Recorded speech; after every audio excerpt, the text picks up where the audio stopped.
Hey, what's up you guys? Welcome to my channel if you're new and if you're not. Come va? My name is filcofilms, and today being the third Sunday of the month, the video is going to be in Italian. So if you do want to follow along in English, feel free to click that CC button down below and subtitles will pop up. Ciao belli, bentornati ad un nuovo video Slang in 5, dove ogni volta parliamo di parole inglesi che si usano quotidianamente nello slang parlato e scritto inglese. Tutte parole che vi insegnerò io, ma non vi insegneranno mai in una classe di lingue. Seguendo un sondaggio che ho messo sui social, su Instagram e su Twitter, seguitemi per partecipare al prossimo. Questa volta abbiamo deciso di parlare dello slang inglese nel texting, cioè nel messaggio scritto. Quindi se volete sapere che significato hanno parole come queste e come si usano nei messaggi, lasciatemi un like, iscrivetevi e a questo punto credo che possiamo anche iniziare. Chiaramente sappiamo tutti cosa vuol dire LOL, OMG, JK, che a questo punto credo che sono usate anche molto frequentemente fuori dalla lingua scritta e parlata inglese.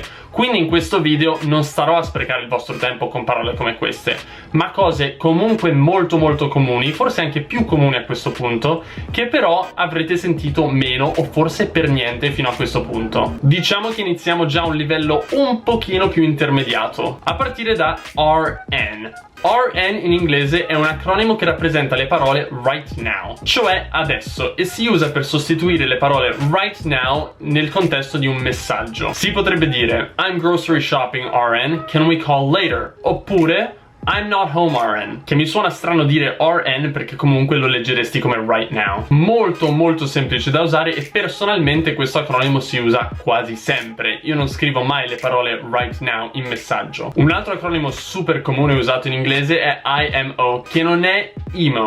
Quello era un trend degli anni pre-2010 molto popolare tra i ragazzini. Good times, ma non è questo. Ecco, non quello. IMO è un acronimo che in inglese rappresenta le parole in my opinion e si usa per far sapere, per far capire come la pensi tu. In my opinion non è esattamente una frase comune in italiano, magari simile a io penso, io credo, questo è il contesto in cui è usato in inglese. Per esempio, it's the best burger place in town IMO, oppure my hair is too long IMO. E a differenza di RN, dove al suo posto potresti letteralmente scrivere right now, io non scriverei mai in my opinion al posto dell'acronimo IMO nel messaggio scritto. Piuttosto scriverei I think it's the best burger place in town, or I think my hair is too long. E proprio per questo motivo anche questo acronimo è molto comune nell'inglese parlato, usare proprio IMO. Ora uno dei miei preferiti, TBH. L'acronimo è usato al posto delle parole to be honest e naturalmente è perfetto da mettere dopo una frase dove tu ti esprimi in un modo onesto, tipo per dire a parte gli scherzi oppure onestamente io la penso così. Per esempio, TBH, I had a great time at the party, oppure I'm not really happy with how the situation unfolded, TBH. In alcuni casi, senza TBH, le frasi per messaggio possono essere malinterpretate in modo sarcastico, quindi questo si usa molto spesso per far capire questa è una frase onesta, io mi sento veramente così, non è un commento sarcastico. Moving on, qui devo aiutare a chiarire un po' la confusione IDK e IDC. Adesso IDK è molto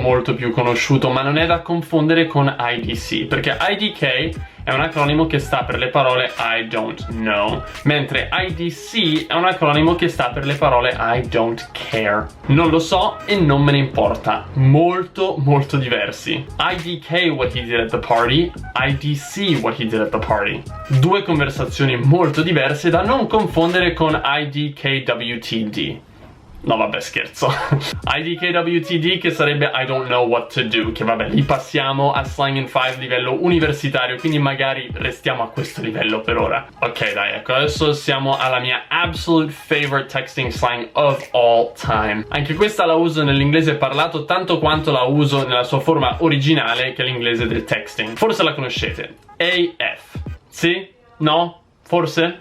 Vi do qualche esempio. It is hot AF in here today. Oppure his music is loud AF, I can hear it through his headphones. Questo acronimo che rappresenta le parole as viene usato per evidenziare l'aggettivo che segue. Il caldo diventa molto più caldo quando è descritto come AF e la musica diventa molto più alta quando è descritta come alta AF. Insomma, avete capito, diciamo che in modo meno carino AF è il issimo dell'inglese. Come tutte queste parole vi consiglio di usarla solo in circostanze sociali, alla fine sono parole slang. Ma fantastico ragazzi, credo che sia tutto per questo episodio. Adesso manderete messaggini come i native speakers. Io comunque uso molto spesso queste parole anche sui miei social e voi mi chiedete che significato hanno e non ho nessun problema a rispondere, anzi vi aiuto volentieri. Quindi seguitemi su Instagram o su Twitter se non volete aspettare ogni domenica per comunicare con me. Lasciatemi un mi piace, iscrivetevi al canale spingendo anche il campanellino lì sotto per attivare le notifiche che vi fa sapere ogni volta che io pubblico un nuovo video. Se mi volete dare più supporto ci sono link in descrizione e ovviamente anche la merch filcofilms che potete ordinare direttamente sotto questo video. Se vi venissero in mente altre abbreviazioni oppure altre parole slang lasciatemele tutte nei commenti qui sotto. Intanto my name is filcofilms, thank you so much for watching this video and I'll catch you next week. Ciao!